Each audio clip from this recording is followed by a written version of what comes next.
Olá, sejam todos muito bem-vindos ao Gazeta em Pauta, que é o podcast da Gazeta de Limeira. Eu sou a Cíntia Ferreira, jornalista, e aqui comigo, que vai apresentar a nossa convidada, a também jornalista Elis Monfardini. Obrigada, Cíntia. Sejam todos bem-vindos. Hoje no nosso podcast vamos falar com a Aline Costa, nossa super convidada, psicopedagoga, professora há mais de 20 anos, especialista em transtorno do espectro autista. E, Aline, obrigada, viu, por aceitar o nosso convite, pela sua presença aqui, né? A gente quer agradecer. Seja muito bem-vinda. Obrigada, eu que agradeço o convite. Para falar de um tema tão necessário hoje para a nossa sociedade, para as famílias, para os nossos educadores, que é um tema que se faz necessário e pertinente, principalmente para desmistificar alguns mitos e tirar algumas dúvidas. Eu que agradeço o convite. Com certeza. Primeiramente, eu queria que você contasse um pouquinho a sua história, quem que é a Aline, né? Como que você se interessou aí por... Como que começa, né, nesses seus estudos ligados a esse assunto? O que te levou para isso? Sim, e faz pouco tempo, em 2015, em sala de aula, com uma sala de 5º ano, numa escola municipal, eu tinha um aluno que ele tinha uns comportamentos diferentes em relação aos demais. E aquilo foi dando uma curiosidade e, para falar a verdade, eu não sabia nem como lidar com alguns comportamentos dele. Então, eu procurei a diretora, né, uma pessoa especializada também aqui no município, aqui, de um ótimo entendimento, e ela virou e falou assim para mim: Aline, eu acho que ele é autista. E foi a primeira vez realmente que eu ouvi essa palavra no meio educacional. Sim. E eu comecei a pesquisar e comecei a estudar, e dali em diante eu nunca mais parei. Né, eu me apaixonei totalmente. Estou em sala de aula aí, falar assim, uma vez, numa palestra, eu escutei um dos palestrantes falando uma maneira de minimizar a questão da idade, falou assim: não estou em sala de aula há mais de 22 anos, estou em sala de aula há mais de 2 décadas. Que parece que deixa um pouco mais suave. Deixa um pouco mais suave isso. Vamos adotar isso, né, Cíntia? Vamos utilizar, vamos adotar agora. Exatamente. E com toda essa experiência minha educacional, eu vi que é algo necessário e é muito pertinente estudar. Eu estudo sobre autismo, alterações do neurodesenvolvimento, desde 2015, né? Há mais de 8 anos eu estou no estudo. Agora eu venho me especializando no neurodesenvolvimento infantil, né? Que é trabalhar desde bebê até os 6 anos de idade. A relação à intervenção precoce, que é muito importante também. Então, a Aline é professora há mais de 2 décadas, mãe, esposa. Trabalhei também como intérprete de Libras, né? Tanto na sala de educação especial, como acompanhante, né, de um surdo. Mas, porém, o autismo ainda foi o que mais me cativou, foi o que eu me apaixonei de verdade. E você vem ministrando palestras também, sim, né, Aline? Sim, faço diversas formações para professores, palestras, formações para monitores também, para pais, a orientação parental. Que é importante, muito né? Muito importante É muito mesmo. importante. Primeiramente, então, vamos esclarecer para o pessoal que é ainda um assunto que gera muita dúvida, né, Cíntia? A gente recebe muitos pais, muitas sugestões de matérias em relação mesmo ao autismo. Então, primeiramente, o que é o transtorno do espectro autista? Bom, o transtorno do espectro autista, ele é uma condição, ele é uma deficiência. Pela Lei 13.977 de 2020, colocou o autista como uma pessoa com deficiência para garantir as leis. O autismo, ele é um transtorno do neurodesenvolvimento, ou seja, ninguém se torna autista depois.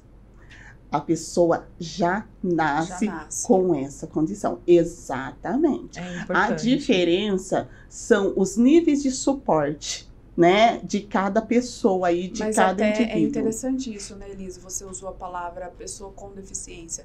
é correto utilizarmos esse termo? Sim. Porque é uma dúvida que nós temos. Sim. Às vezes as pessoas nos perguntam, é correto falar com deficiência? Alguns dizem que não, Que não é uma adequado, condição. outros que sim. Então, assim, não é errado. Podemos utilizar. Pode utilizar, sim, né? Tem a lei em relação ao autismo, né, da Berenice Piana, mas porém agora em 2020 veio outra lei, né, caracterizando assim, o autismo como pessoa com deficiência e também para garantir mais direitos a esses indivíduos. Sim. E que tem essa questão do colar do girassol agora também, Exatamente. Né? Explica pra gente como é que funciona essa questão de usar o colar do girassol. Alguns municípios até adotaram já se tornou lei, né? E agora também nacional, né? Exatamente.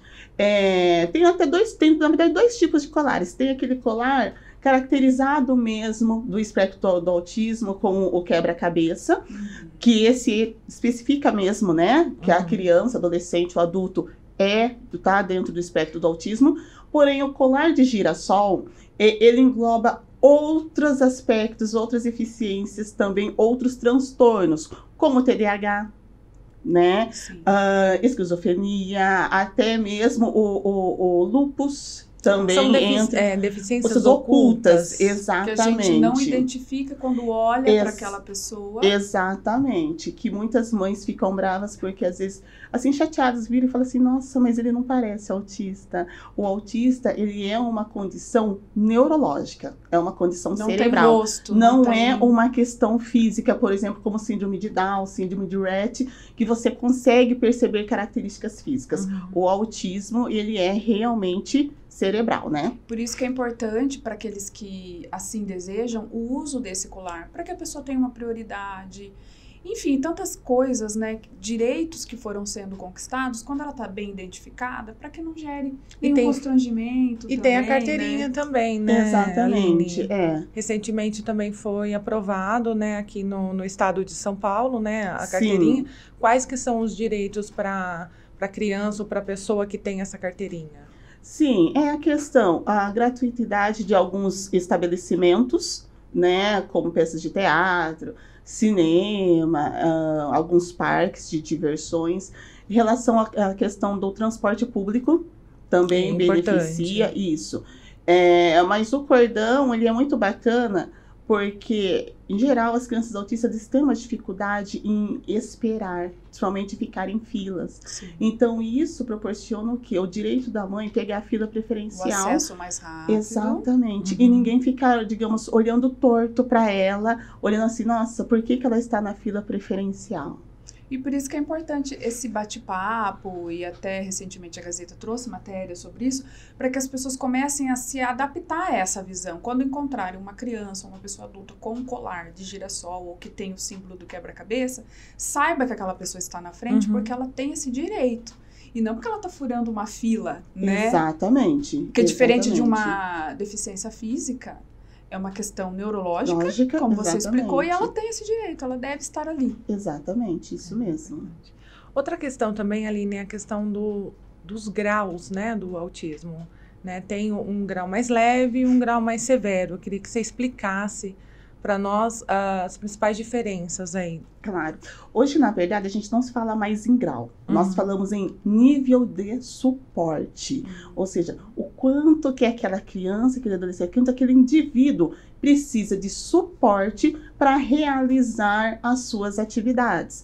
Tem o nível 1 de suporte, nível 2 de suporte e nível 3 de suporte. O nível 1 é o que falava aquilo de autismo leve. Nível 2, do autismo moderado. Nível 3 de suporte, hoje é o que a gente falava antigamente de autismo severo. Mas por que também que mudou para nível, e é muito bom também as pessoas saberem, porque um indivíduo, ele pode ser nível 1 de suporte pedagógico. Ele vai muito bem nas questões pedagógicas da escola. Porém, ele pode ser nível 2 em questões sociais comportamentais. Nossa. Ele precisa de um suporte maior de socialização, né? Por isso que é importante essa diferença. Então. Exatamente. Então, falei assim, Aline, Um indivíduo ele pode ser nível 1 de suporte em algumas coisas e nível 2 em outras coisas. Sim, tem muitos assim. Interessante. Exatamente, a gente não pode só falar assim, ele é nível 1 de suporte, e isso acaba isso também... fechou, né? Exatamente, está atrapalhando até um pouco a inclusão. Fala, não, ele é nível 1 de suporte, pronto, ele tem que tocar o barco. Tá, ele tira 9, 10, ele vai bem na escola, mas ele não consegue se socializar, ele não consegue interagir. E o nível 1 de suporte são as pessoas mais suscetíveis à questão da depressão e até mesmo suicídio. Né? Tem alguma explicação já para isso, para essa propensão aumentada? Aumentada. Sim, porque o nível 1 de suporte, ele tem uma consciência maior em relação à sociedade. Ele consegue entender que ele tem algumas diferenças, ele consegue entender que ele tem, digamos, algumas dificuldades em relação a algumas coisas, né? E a introspecção, essa questão, às vezes, de não socialização, de não conseguir se socializar, a pessoa acaba se isolando. E dentro, já tem isso, estatisticamente já documentado, que, infelizmente, dentro dos suicídios que acontece, tem uma porcentagem aí de 40% estão dentro do espectro do autismo, até mesmo nem tiveram o diagnóstico. É isso que eu até ia te perguntar. Pode ocorrer de pessoas adultas Sim. estarem lidando com essa dificuldade que nunca tiveram acesso a um diagnóstico. Exatamente. E dentro desses 40% estão dentro do espectro do autismo, 60% são mulheres. Olha, um dado interessante. 60% são mulheres. Recentemente, semana passada, semana retrasada, a deputada estadual, a doutora Andrea Werner, do Lagarta Virapupa, ela recebeu o diagnóstico do autismo dela agora aos 47 anos. O filho dela é autista.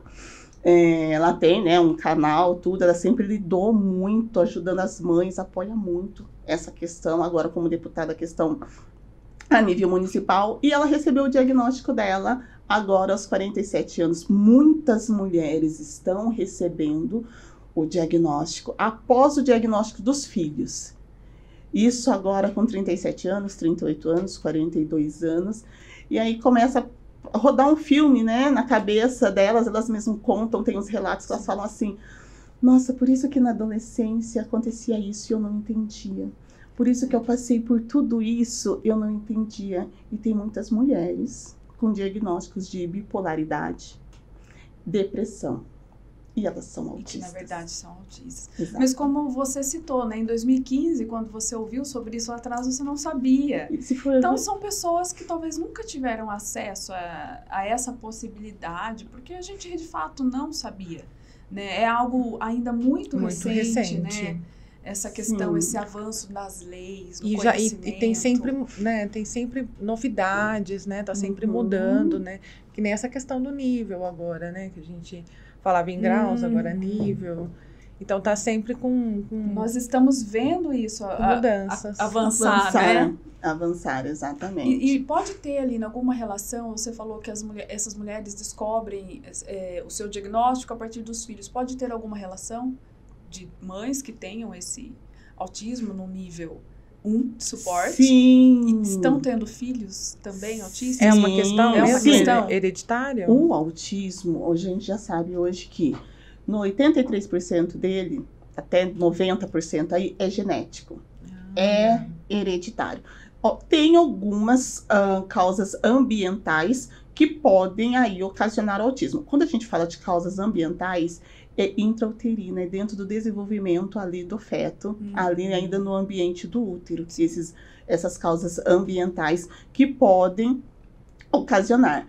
Mas aí 90% é genético, é hereditário, é herdado aí do pai ou da mãe.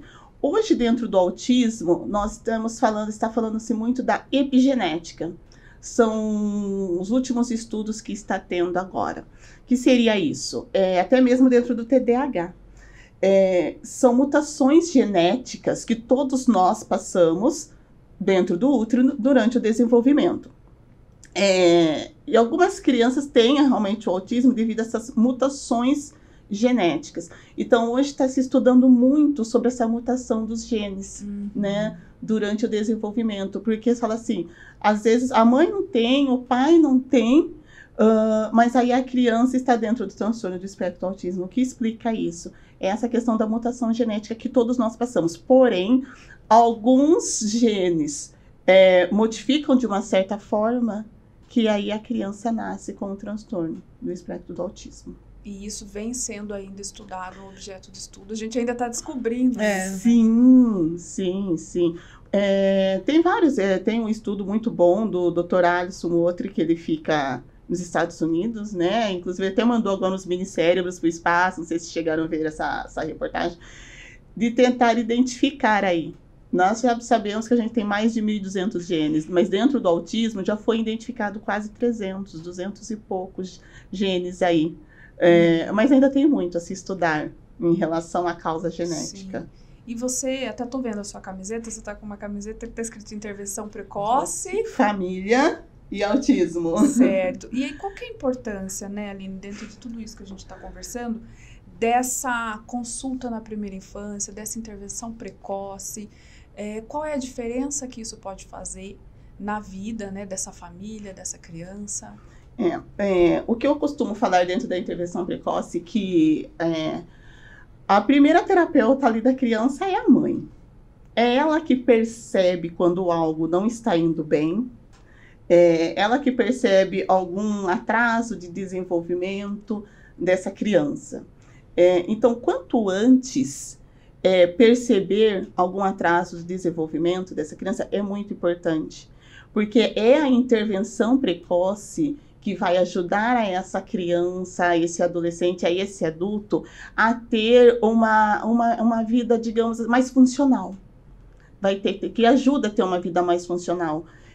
Porque hoje também tem se discutido muito da questão dos autistas adultos, o que fazer com eles, para onde eles vão após o falecimento dos pais. É uma questão muito Na importante. Europa tem as chamadas moradias assistidas. Aqui no Brasil não tem. É uma política pública que precisava ter urgentemente, porque é uma angústia das mães.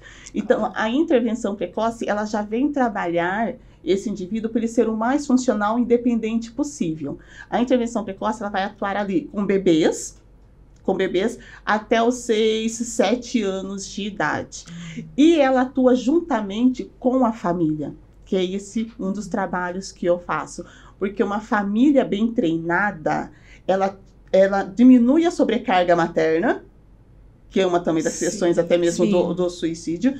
Já se sabe aí, cientificamente, que 50% dessas mães são abandonadas pelo marido ou companheiro até após 5 anos do diagnóstico. Existe até um dado sobre isso, então. Isso acontece. Acontece. E até 5 anos, 50% delas são abandonadas pelo marido ou pelo companheiro. E é uma sobrecarga, realmente. Então, a chamada rede de apoio é muito importante para essa mulher.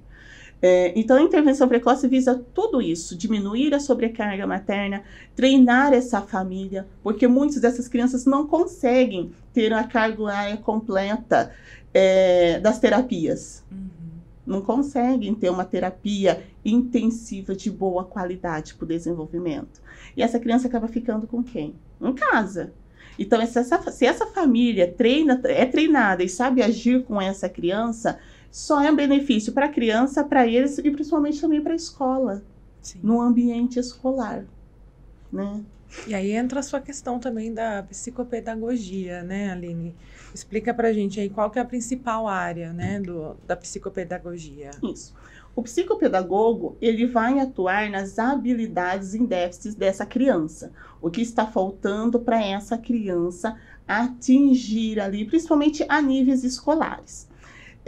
Eu, já como psicopedagoga especializada em autismo e alterações do neurodesenvolvimento, como que eu trabalho?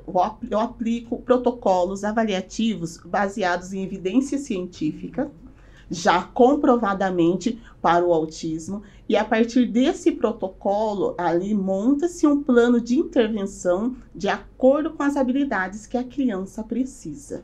Então, não viso só a questão escolar, vai visar a questão da coordenação motora dessa criança, vai visar também a questão até mesmo da interação dela, né? As questões escolares. Então, é muito importante isso, né? Aplicar um protocolo baseado em evidência científica que já foi comprovado que funcione e que vai trazer benefícios para essa criança. Até você comentou a questão das mães que percebem, né, os primeiros sintomas, mas na escola também, as professoras, né, também identificam muito, né? Sim, as professoras são importantíssimas. Nossa, por quê? Porque em casa, às vezes, a mãe tem só aquela criança para ter um parâmetro. A professora não, ela já tem ali mais 15, mais 20 junto com ela. A experiência, né, da professora. Exatamente. E ali ela começa a observar, bom, esse comportamento, esse desenvolvimento está diferente dos demais. Fala-se assim, não se deve comparar crianças. Essa questão da... mas é difícil, né? Principalmente na família. Não, mas é uma questão assim, que as pessoas também precisam saber a diferença. A gente não compara crianças em aptidões. Por exemplo, essa daqui é muito boa no futebol, essa criança aqui, essa menina vai muito bem no balé, ginástica artística. Essa daqui domina matemática. Não, né? Então, não se deve comparar crianças em aptidões. Porém, em marcos de desenvolvimento, deve-se comparar sim. Porque marcos de desenvolvimento, se não é trabalhado, é tempo que vai se perdendo. O que a gente pode entender, Aline, nós que não somos dessa sua área, como marcos de desenvolvimento? Que marca o desenvolvimento de uma criança? Precisa de um profissional especializado que entenda isso. O que uma criança deve estar realizando ali com 6 meses de vida? O que uma criança deve estar realizando com 1 ano? Atividades rotineiras. Exatamente. Quantas palavrinhas ela já deve estar falando ali, que ela já deve estar com mais de 50 palavrinhas ali de 1 ano e meio a 2 anos. Nós não estamos falando de pronúncia correta, porque isso não vai existir. Claro. Mas como que está o desenvolvimento dessa criança? Quantas palavrinhas? Ele já está andando? Ele já está tendo, está segurando, fazendo coisas que já era para estar fazendo de acordo com a idade. Então, um profissional que entenda dos marcos do desenvolvimento infantil é muito importante também. Por exemplo, assim, dá para fazer o diagnóstico em bebês de autismo? Sim, dá. E nós temos bebês até mesmo aqui no município com diagnóstico. É através da observação dos marcos do desenvolvimento. É claro que nessa questão, a mãe, ela é de extrema importância na questão da observação e dos relatos para o profissional, principalmente para o neuropediatra. Mas é isso, é saber aí como que está o desenvolvimento dessa criança. Então, nessa questão, deve-se comparar, sim. E não existe essa questão de toda criança tem o seu tempo. Isso é uma coisa que a gente ouve muito, né? Eu já ouvi muito também. Não. Deixa que no tempo certo vai acontecer. Não é assim. Não é assim, nem pode. Por quê? Porque a intervenção precoce, ela vai atuar ali direto, né, no desenvolvimento da criança. A intervenção precoce trabalha com protocolo avaliativo de desenvolvimento global. Esse protocolo que eu trabalho, o Portage, ele é para qualquer criança que apresente algum atraso, independente dela ter laudo, dela ter um diagnóstico ou não. E ali já começa a trabalhar com essa criança. Caso ela não tenha o laudo, a intervenção, o desenvolvimento não vai atrapalhar a vida dela. Né? Saber habilidades nunca é demais. É um estímulo. Exatamente, desenvolver habilidades nunca é demais. Então, às vezes, fica esperando ter ali o diagnóstico, receber o laudo, para daí começar as intervenções. Não, a intervenção precoce é isso. Já visa trabalhar antes o que está em déficit nessa criança, para já ir melhorando aí as questões funcionais dela. E é muito interessante, né? Como é bom a gente ouvir pessoas que estudaram, se capacitaram, entendem do assunto, né? E a gente sempre pode aprender mais. Falando sobre informação, esse trabalho que você está prestando aqui, a gente ainda tem muito preconceito sobre esse assunto? Ainda é um assunto difícil de se conseguir falar, levar até as pessoas ainda evitam? Sim, evitam. Às vezes até mesmo por parte da família. Né? Tem muitos relatos de mulheres que acabam se isolando de famílias, porque a família não aceita. Estou falando assim, dos avós, dos primos, vem com aquela coisa assim, ó, Ai, se aí um bom chinelo resolveria. Ainda existe isso. Ah, mas essa criança aí, porque você não dá educação. Porque você não dá limites. É Então, muito mimada. É muito mimada. Então, essa família... Na minha época... Tem isso? Exatamente. Aí dá vontade de falar assim, na sua época, tinha criança autista, Mas não sim. se sabia, Tinha né? TDAH. Só que eles estavam trancados em casa, ou até mesmo em manicômios. Sim. Né? Por falta de Por informação. falta de informação. Então, já tinha sim. Semana passada, eu dei uma palestra super bacana para uma escola, né, que contratou a formação por conta do TDAH, que é uma das comorbidades do autismo. É isso que a gente ia entrar nessa questão também da comorbidades, né? Sim. Tem alguns, eu não sei se é correto falar sintomas, né? Mas também essa questão Sim, das outras comorbidades. características Isso. de outros transtornos junto aí. Né? Porque as professoras estavam falando assim, agora todo mundo é TDAH, agora todo mundo é TDAH, tal, né? Mimimi. Mimimi. Só que o TDAH, dentro da literatura, ele já foi descrito em 1902 Não é por um algo novo. médico inglês. É antigo. Por um médico inglês. E o TDAH, só pra gente explicar o transtorno do déficit de atenção e hiperatividade. Certo. Né? Hiperatividade, né? E é uma das comorbidades do autismo, o TDAH. Então, não é uma coisa de agora. Só não tinha nome antes. Só não Só não sabia se sabia. o que era aquela criança com falta de limites. Só não sabia o que acontecia, né? E muitos também se evadiam da escola, a questão da evasão escolar, e acabava ficando por isso, né?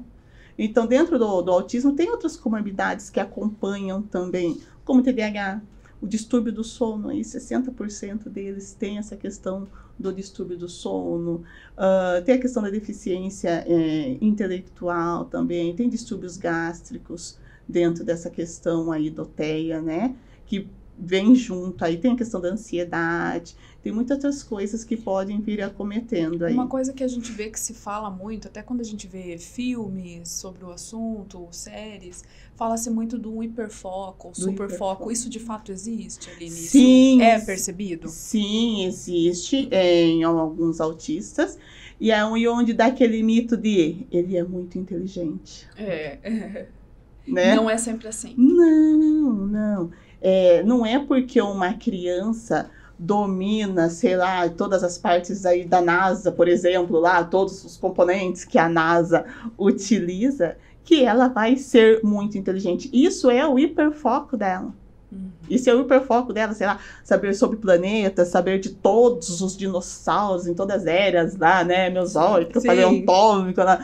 Então aí, alguns adultos veem a criança falando sobre isso e falam, nossa, ele é muito inteligente. Não, isso é o hiperfoco dele, é o que ele gosta, né?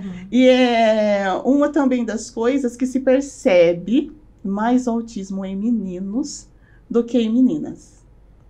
Porque os meninos, eles vão já para esses temas diferentes, que a gente não vai ver a criança falando de NASA, de era, de dinossauro, não sei o quê, não sei o quê, não sei o quê.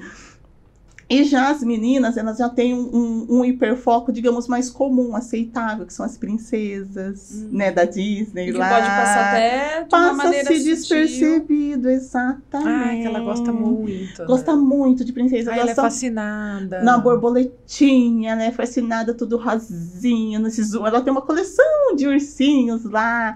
Então, isso acaba passando-se despercebido o hiperfoco. Porém, hoje a ciência já fala que não se deve barrar o hiperfoco. Por quê? Porque hoje nós temos muitos adultos autistas que transformaram o seu hiperfoco em profissões. E ele se torna muito bom naquilo. Ele se torna muito bom naquilo. Né? E tem muito da questão também da interação social. Sim. Isso é uma coisa que no autismo se fala muito, né? A pessoa não gosta muito de se socializar, então ela pode ser autista. Explica pra gente um Então, pouco essa questão. Isso já é um mito, a gente já sabe que tem autistas que socializam, sim, que gostam da socialização. Até hoje eu encontro pessoas que falam assim, eles não gostam que abraça, né? Mentira, gente, eu sempre fiquei ali agarrada, abraçada ali, eu falo assim, eu vou te espremer agora. Alguns, é claro, que não tem essa questão da hipersensibilidade do toque, mas essa questão que não gosta de abraço, que não gosta de socializar, não tem nada disso. Isso vai de indivíduo para indivíduo. Por isso que a gente fala espectro do autismo. O que é um espectro? Ele é amplo, ele tem características amplas. Cada um é muito único. Exatamente. Se nós colocarmos 50 autistas aqui, você vai encontrar 50 indivíduos diferentes, como nós. Cada um é um. Vai ter aquele realmente que não gosta do abraço, que não gosta de socializar, mas vai ter aquele que fica muito bem. Já tive crianças que ficavam muito bem ali no barulho, na festinha ali da escola, e outros que se retraíam, colocam um abafador e não querem ficar perto, né? Então, cada um é um, cada um tem uma característica, cada um tem uma necessidade ali. E são mitos que vão caindo, Sim, né? Porque sim. eu me lembro mesmo, acho que há 5, 6 anos atrás, quando a gente falava disso, sempre se falava sobre Era a isso. principal característica. Que eles não gostam que abraça, ou que às vezes não manifestavam sentimento. Não gosta de E sair. não, né? Não, Eram claro. pessoas frias. Havia esse mito, havia esse olhar errado. Errado, totalmente errado. Porque não é assim. Cada um é de uma maneira, né? E é preciso respeitar cada um, né? Exatamente. O que não pode é colocar todo mundo, que a gente faz assim, do mesmo balde, né? Isso. E que é isso que vem acontecendo. Tu coloca todo mundo ali junto, com uma única característica, e às vezes olha e fala assim, você não parece autista. Você não tem nada de autismo. Porque o meu vizinho... Sempre tem um exemplo. Vizinho, o filho da minha amiga, ele é assim, assim, assim, assim, assado. E não é assim, né? Sim, com certeza. E falando até nisso, não tem como a gente não perguntar, né? A nossa sociedade não está pronta ainda.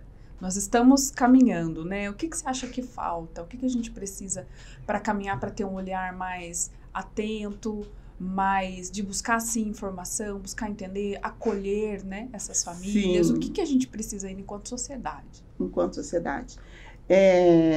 Tem um professor, né, um dos meus professores, o Luciano Lacerda, ele mesmo fala, né, que o Brasil ainda está engatinhando em relação à inclusão, em relação a informações.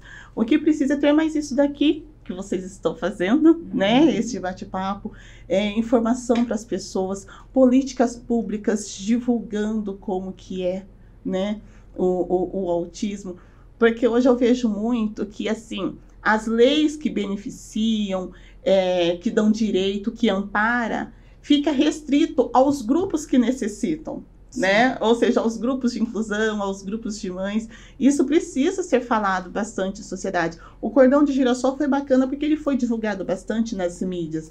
Precisa divulgar cada vez mais. Hoje a gente já vê lá, naquelas placas de bancos, restaurantes, a fitinha do autismo, dizendo que tem preferência. Símbolo, né? Símbolo, exatamente. Mas ainda não tem em shoppings. Precisava colocar mais, digamos assim, as vagas, né, de estacionamentos em shoppings, em vias públicas. Precisam, porque para dar mais liberdade para essa família, para essa mãe, para sair com a criança. Porque só o fato dessa mãe, essa família, a gente pega aí no final do ano, o shopping é lotado. Ficar rodando, procurando vaga, e essa criança numa ansiedade de entrar, de comprar algo ali, de passear, de assistir um filme no cinema. Isso pode, sim, gerar uma crise nessa criança, nessa questão de ficar rodando, procurando vaga. O que já é uma coisa que, na verdade, já irrita a gente, né? Eu já entro no shopping falando, universo, prepara a minha vaga. Eu já entro assim. É verdade. A gente vai, universo, cadê minha vaga? Minha vaga tá pronta. Agora, você imagina uma família ficar rodando com essa. Isso pode causar uma crise. Essa criança, o que a família faz? Vai embora. Vai embora, nem entra no chão, desiste. E ali, às vezes, um outro filho, que é o que a gente chama de típico, que não é uma criança típica, que não está dentro do transtorno, como que ele vai ficar? Nossa, desistiu, eu também queria ir ao shopping, eu também queria aproveitar.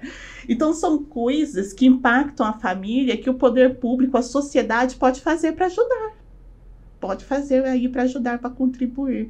E cada vez mais realmente dar formação para as escolas, para as pessoas, para a questão da conscientização, né, sobre o autismo. Porque muitas vezes se trabalha só lá dia 2 de abril, né, que é o Dia, né, Internacional de Conscientização de Autismo.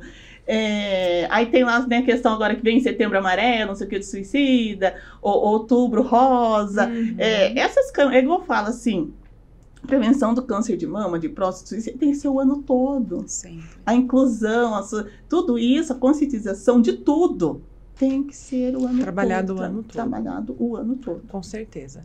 Aline, eu acho que é importante também esclarecer essa questão do atendimento, né? A questão da saúde, a questão da educação, né? Como que os pais hoje, inicialmente, podem levar a criança em algum tipo de tratamento? Como é que funciona essa questão? Qual é o pontapé inicial, né? Assim, qual é o profissional que a gente vai procurar?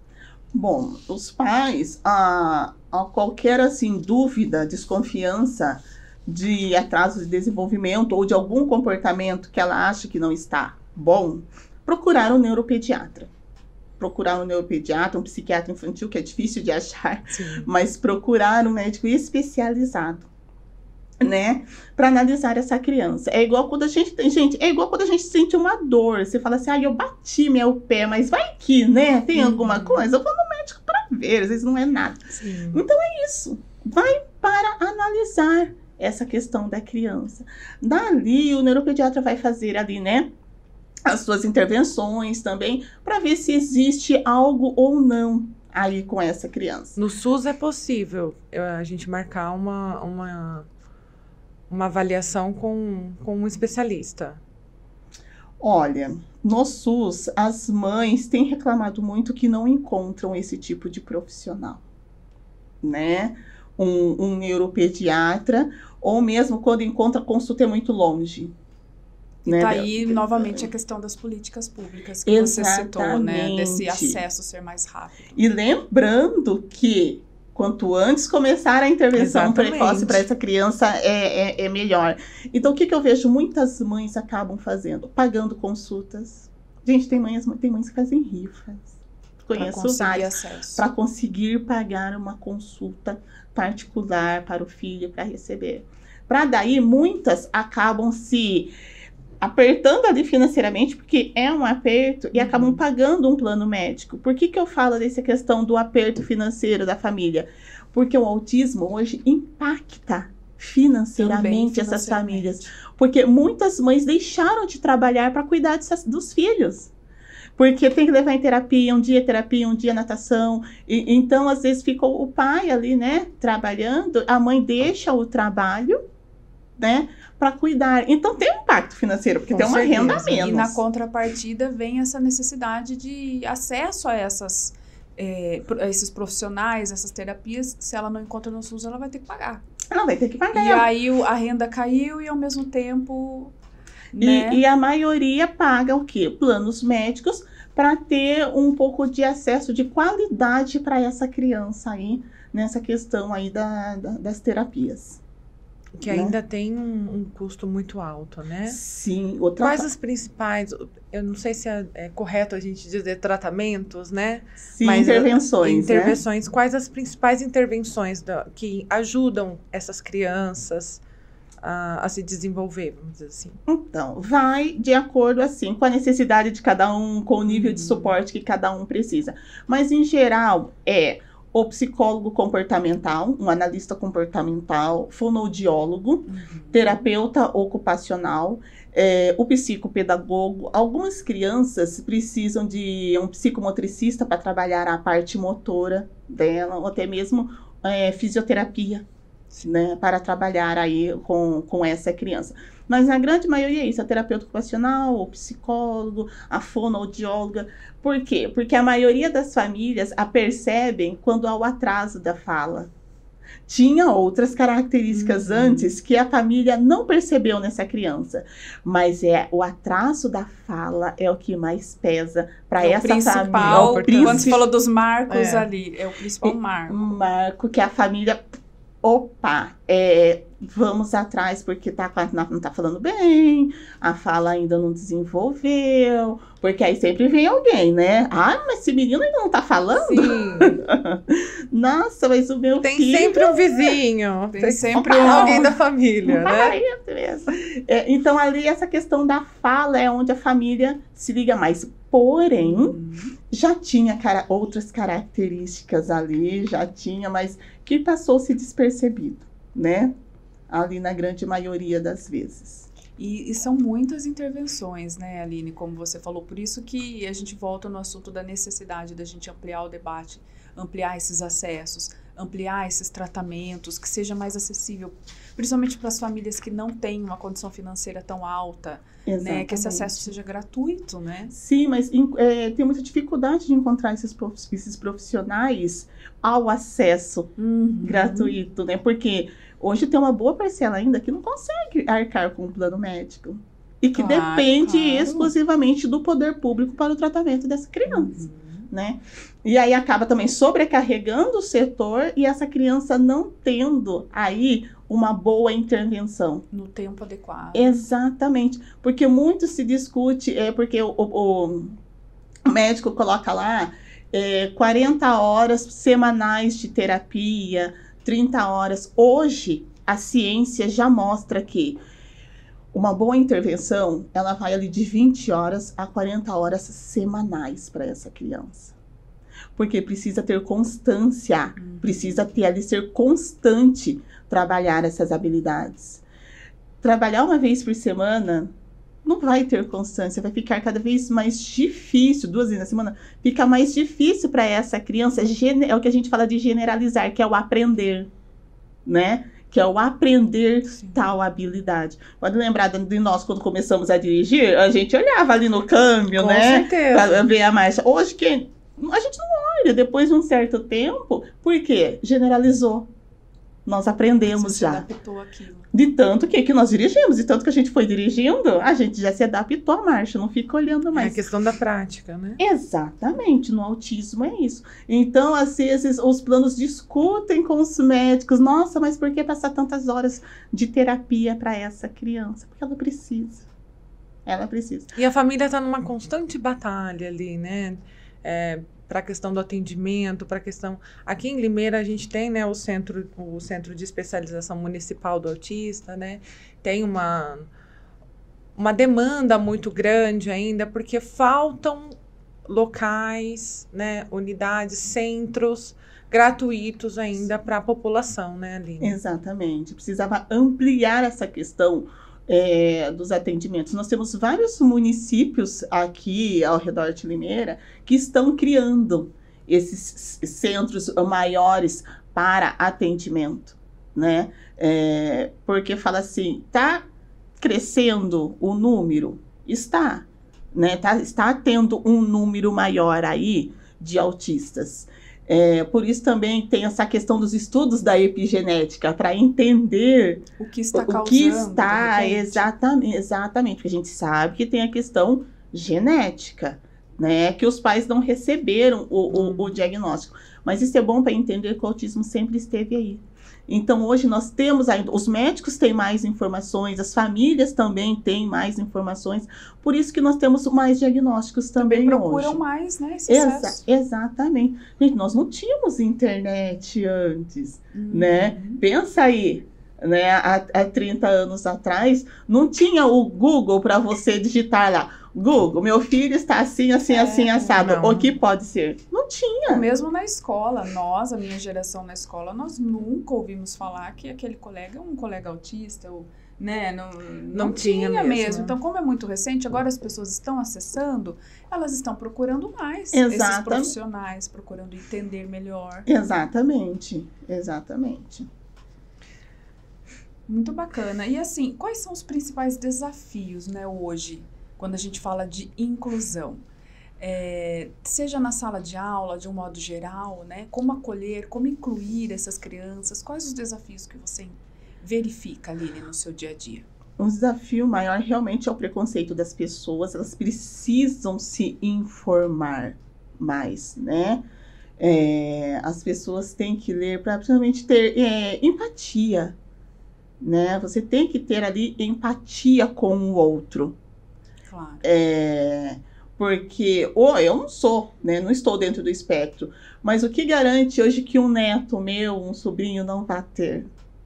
Então, ter a informação é muito importante para a sociedade, né? Em relação à inclusão, realmente é continuar sempre ali com formações para os professores, levando, né, formação de qualidade também, né? Claro, levando claro. formação de qualidade para esses professores, como eu falei para vocês, né? Lá que eu fiz a formação semana passada sobre o TDAH, porque as professoras estavam, né? A diretora me procurou e falou: ali nós estamos falando que agora todo mundo é TDAH, não sei o quê, não sei o quê, não sei o quê, não sei o quê. E não, gente, como eu falei, o TDAH foi descrito lá atrás, o autismo também, lá em 1943. Já tem, descrição do autismo. É que hoje em dia a gente tem mais diagnósticos, né? Exatamente. E a questão das crianças, porque assim, o que a gente percebe é que no meio educacional ali na sala de aula é mais fácil ensinar uma criança do que um adulto, né? Com certeza. Essa questão deles conviverem, né? Como é que é essa questão? Gente, se o trabalho ali do profissional, do professor, explicar com as crianças como que as crianças acolhem super bem, elas são muito fofas, elas sabem que o amiguinho precisa de ajuda, ela acolhe. Nossa, é muito importante essa questão aí das crianças, por quê? Porque ele vai também se socializar, começar a olhar comportamentos que a gente fala de típicos, né? Claro. Como se nós fôssemos normais, mas tudo bem. Ninguém é muito certinho. Mas a criança, a autista ali, que a gente fala com seus pares na sala de aula, aumenta a probabilidade dela ter um comportamento funcional. E ela tendo pela observação, pelo convívio. Exatamente. E ela tendo ali esse comportamento funcional, ela se torna um adulto mais funcional. E isso faz o quê? Diminui a sobrecarga materna. E da mesma forma como você citou, as crianças que são típicas, utilizando esse termo, aprendendo a conviver também com essa diferença, com esse olhar mais empático, que ninguém é igual a ninguém. Exatamente, gente. Aí as crianças, não sei, eu sou apaixonada, elas são fofas, elas acolhem o amiguinho, elas sabem que o amiguinho precisa. E propagam essa informação, né? Exatamente. Por isso que é tão importante essa educação, né? É até uma dúvida que surgiu aqui, né, Cíntia? A gente estava montando aqui a pauta, dessa questão da educação inclusiva é diferente da educação especial? Sim. Na verdade, tá tudo junto. Tá tudo junto e misturado, né? A educação especial, no caso, o professor de AEE, ele vai trabalhar habilidades que essa criança precisa.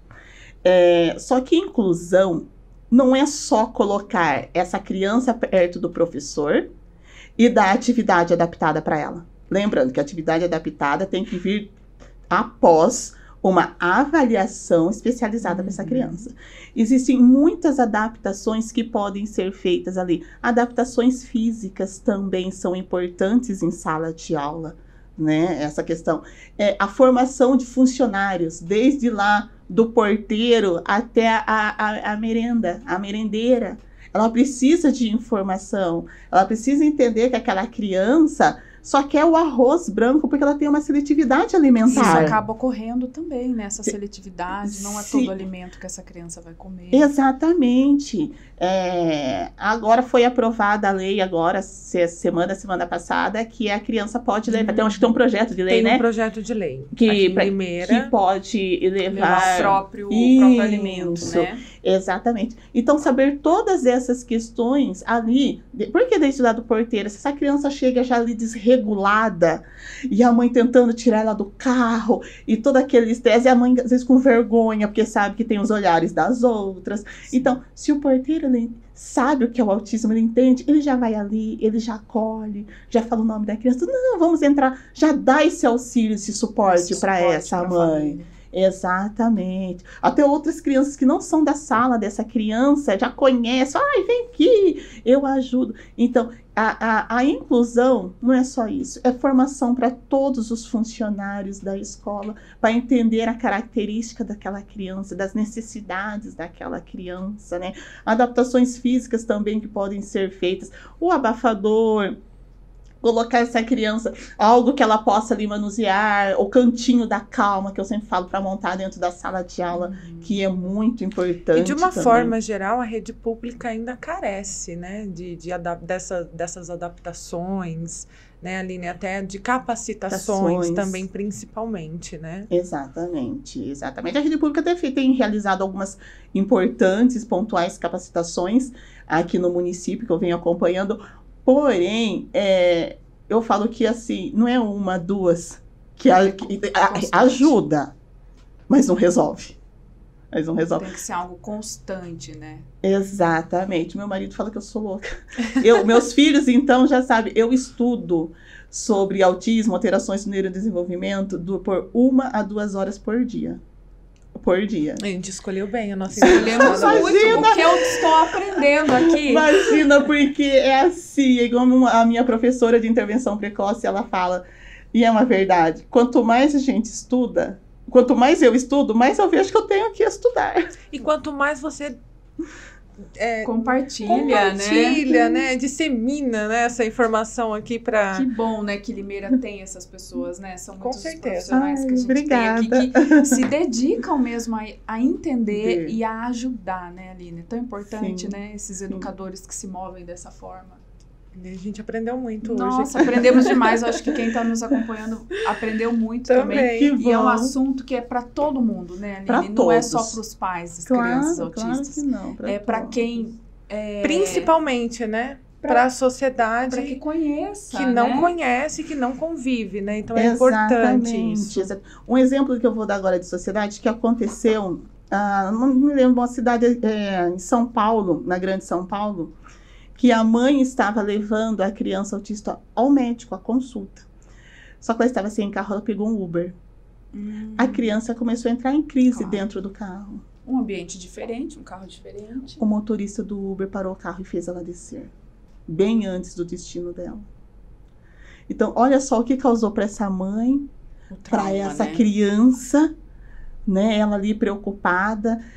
Então, realmente, a sociedade em geral precisa de informação, né? Ele podia, sei lá, ter encostado o carro, verificado o que ele precisa. Perguntar, né? Eu posso ajudar de alguma coisa, posso ir mais devagar, posso ir mais rápido, né? Então, realmente precisa muito ainda de informação.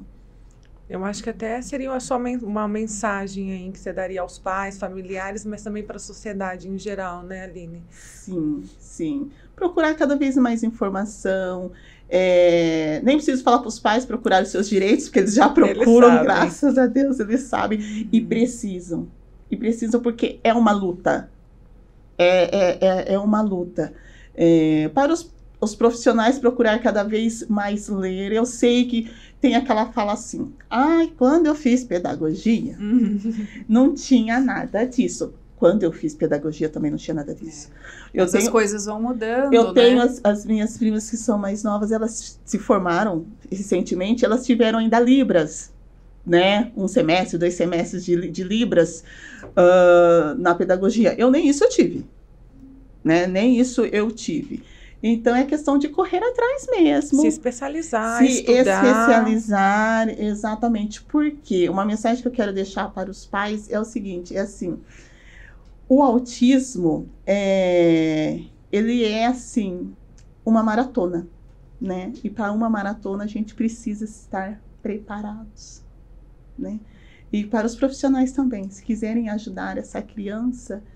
porque a gente tem que... Qualquer um que vai correr uma maratona tem que se preparar. Claro. Né? Então, é isso. É uma maratona, precisa de apoio, as famílias precisam de apoio, as mães, principalmente, precisam de apoio, os profissionais precisam de apoio, claro. Né? Do poder público, de quem for aí proporcionar as capacitações, para todo mundo proporcionar o melhor para essas crianças. E a imprensa precisa divulgar mais também, né? Sim, com certeza. Estamos aqui, né, fazendo o nosso papel. Já deu. E que as pessoas possam, né, te assistir, compartilhar esse vídeo e dividir. né? Independente se você conhece alguém que tem um diagnóstico Isso. ou não, não importa. Quem tem um comércio precisa saber. Exatamente. Quem trabalha com um carro, né? Exatamente. Aplicativo precisa saber. Nossa. A recepcionista, todo mundo precisa saber. Todo mundo. Para que a gente trate as pessoas com mais empatia, afetividade, ofereça ajuda e julgue menos. E né? julgue menos, exatamente. Com certeza. Vamos finalizar. Aline, eu queria agradecer muito a sua Imagina. participação, né? Foi uma aula aqui Foi pra uma nós. aula. Sim. A gente acha que sabe até conversar com alguém que Com alguém. realmente sabe e tirar as dúvidas. A gente queria agradecer a sua presença, a sua participação, né? Acredito que tenha esclarecido muito aos nossos, aos nossos convidados, aos nossos leitores, né, Cíntia? E de uma forma leve, de uma forma tranquila, trazendo um olhar, assim, de quem de fato estudou, né? E a gente agradece, viu, Aline, a sua disponibilidade. E agradeço o convite, será sempre um prazer, só chamar, tendo tempinho, aí eu venho, Com sim, certeza. claro, para Pode trazer voltar. informação, qualidade de vida, né? Sim. No mesmo jeito que nós vamos para academia, para ter uma qualidade de vida, né? Procuramos aí fazer algumas coisas, essas famílias, essas crianças também precisam ter qualidade de vida. Com certeza. E vamos chegando ao final, então, né, Elis? Queremos agradecer você que nos acompanha. E você já sabe, a Gazeta está no site, está nas redes sociais, é jornal impresso e agora também aqui no audiovisual, pelo nosso podcast Gazeta em Pauta. Isso mesmo, e agradecer também os meninos da Take 9, tá sempre aí no suporte, ajudando aqui no estúdio. Isso mesmo. Obrigada, viu, Aline? Obrigada a vocês. Obrigada a todos e até a próxima.